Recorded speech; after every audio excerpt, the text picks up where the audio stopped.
What is going on, guys? Welcome back to the channel. Now on this episode I'm gonna tell you guys the exact things that I look for before buying a used car. Coming up, what's going on, guys? Welcome back to the channel. Now my name is Ryan. For those of you who, why these people always do this? They're just always making noise. They know I'm filming, but they always doing these kind of things. I don't understand why. They just know when I'm coming out to film, and they're just like, you know what? Let's go mess up this boy. Let's go mess with this boy while he's filming. Anyway, guys, what's going on? It's me, Ryan. For those of you who don't know me, I have this channel, King Customs, and we do a lot of custom stuff, DIYs, and whatever else you want to learn on this channel for cars and trucks. Now, getting back to this, the first thing I check when I'm checking a used car to buy is the oil. When you pull the oil dipstick, you learn a lot from the oil. Now, if you see it golden brown like this one, look how beautiful and golden that is. If you can focus. Okay, it's not focusing, but it's golden brown. So when it's golden brown, that means that it's in good health. That means that it's been changed often. You're not seeing any metal fragments. Metal fragments can indicate issues with the motor, that your motor is falling apart and that you may need to change. If you pull the dipstick and it's also milky, you have a head gasket leak, engine has an issue. Also, another thing I check is pulling the oil cap cover. And if you look in there and you see any kind of water or any kind of like cool, milky looking substance, that's also an indication that the head gasket is blown and you're going to need to get that replaced as well. Guys, moving on from the engine oil, I also check the other fluids just to be safe, like the coolant. Is the coolant filled? Is it properly filled, or is it too low? How is the level of the oil as well? That is something else that I check. Is the level of the oil at the adequate level, or is it low, or is there no oil? If there's no oil, stay away. There's a problem. Other things I check is the condition of the serpentine belt. Is it torn? Is it worn? Do you have to replace it? These are things that are going to cost you money down the road. So you need to know what to look for to save yourself some money and potentially negotiate the price of the vehicle. You can just overall look at the engine. Is there any leaks? Do you see any oil leaking from anywhere? Do you see any water leaks? Do you see any drippage on the driveway?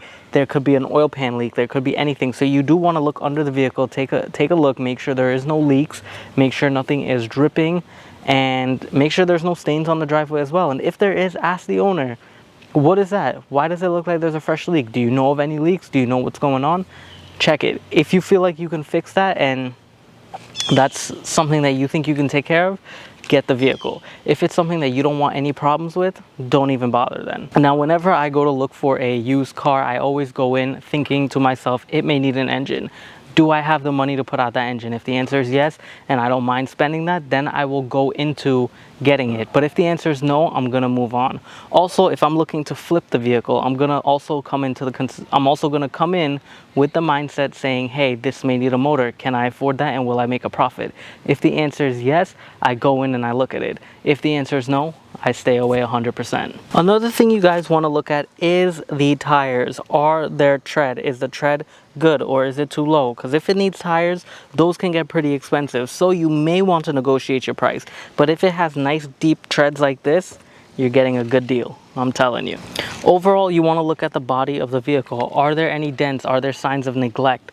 If you see the body with lots of dents, lots of neglect, and you're okay with that, then take it from them. But if you don't want those problems, then don't even bother. But these are things that I look into it. Like this little dent here, this is a tiny little ding. You can't even really notice it. I don't mind it. Other than that, the body of this truck is perfect. Next, you want to go into the interior. How does the interior look? Is it super dirty? Is it disgusting? Is things thrown everywhere? If that is true, then this owner never really cared, and possibly they neglected this vehicle. You can tell a lot about a vehicle by the way the owner keeps it.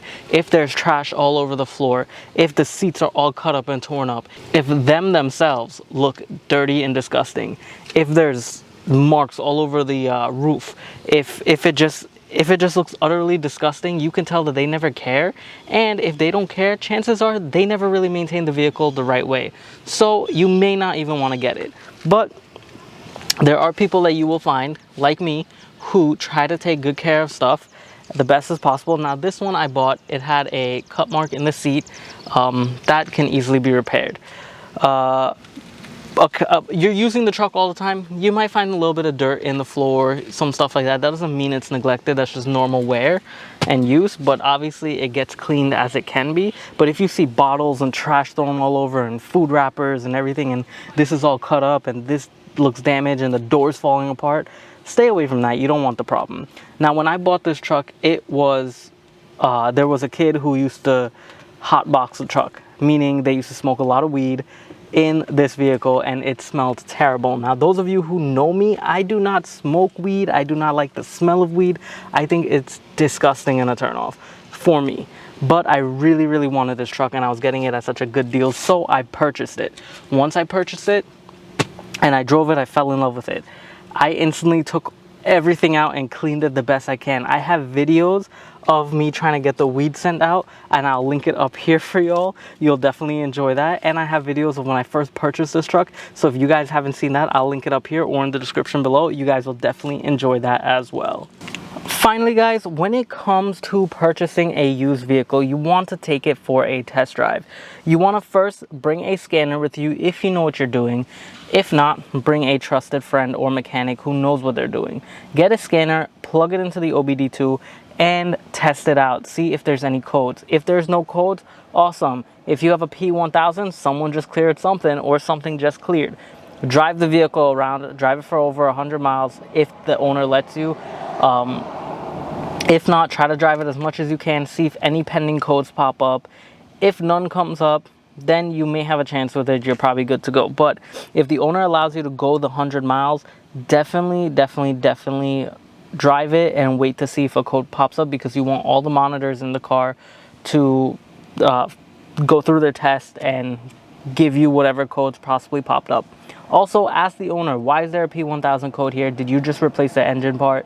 Did you replace a sensor? Was something cleared? Can you tell me what you know about it? Because chances are they do know something about it. The road test is the most important. That will tell you a lot. That'll tell you if there's any suspension issues, if the handling is good, is there any noises.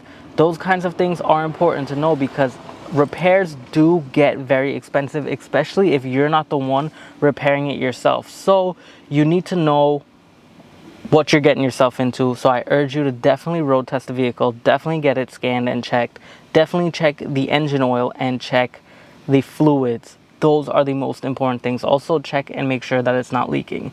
Now I understand that you're buying a used vehicle, you're not buying something brand new or anything like that, so there is going to be flaws, but you yourself are going to know what flaws that you're going to be able to put up with. Alrighty guys, so I hope you enjoyed this really quick and somewhat useful and informational video. I don't even know if it's that informational, man. Like honestly, if you guys want to see something else, just let me know. If it's not that great, just let me know. Put it in the comment section below. I'm trying to help you guys out the best I could. If there's something you want me to elaborate on, let me know in the comment section below. I'll definitely appreciate that. Again, I'm sorry for all the background noise. We're not in Jersey. I don't have a spot to really film anymore. Everything is outdoors, so you're gonna basically hear every possible thing out here, because no one has any consideration for when someone's filming. But then again, I can't get mad because they have no idea that I am filming. So I'm sure if I asked them to give me a certain window, they would probably respect that. But I'm not all about that. We're gonna just try to do what we can do. I'm sure you can hear the cars passing in the back, and I'm not even gonna know what you guys are gonna hear until I edit this video. But anyway, besides all of that, I hope you guys enjoyed the video. If you did, make sure to hit the like button for the YouTube algorithm to boost this channel up. And if you're not a subscriber, make sure you subscribe. Now with that saying, I always mess up. Now with that being said, guys, please, I'll see y'all later. Peace out.